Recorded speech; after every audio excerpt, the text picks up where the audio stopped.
Civil अस्पताल कोयटा में दौरान ड्यूटी खातून डॉक्टर पर तेजाब फेंक दिया गया और जद में आकर एक शख्स भी जख्मी हुआ है, जबकि मुलजिम मौके से फरार हो गया है।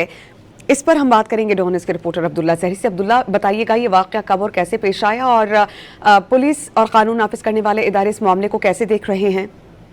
जी बिल्कुल, कोयटा के सिविल हॉस्पिटल में ही आज सुबह ये वाकया पेश आया, जहाँ पे नामालूम एक मुलजिम की जानिब से जिसकी शिनाख्त बाद अज़ा कर दी गई है।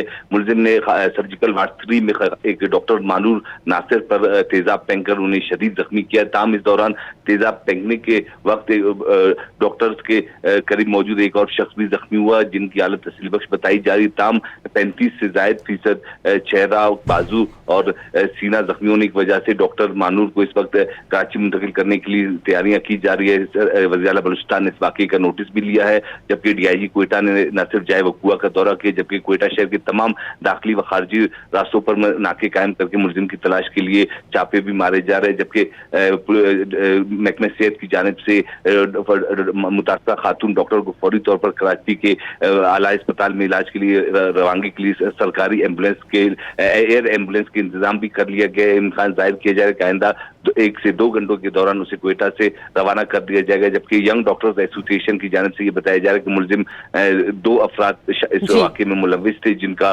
ताल्लुक सिविल अस्पताल से है, जिनके अगर 24 घंटे के अंदर गिरफ्तार नहीं किया गया तो वो तमाम सर्विसेज से बाइकाट करेंगे। जी बहुत शुक्रिया, आप हमें अपडेट कर रहे थे अब्दुल्ला सहरी।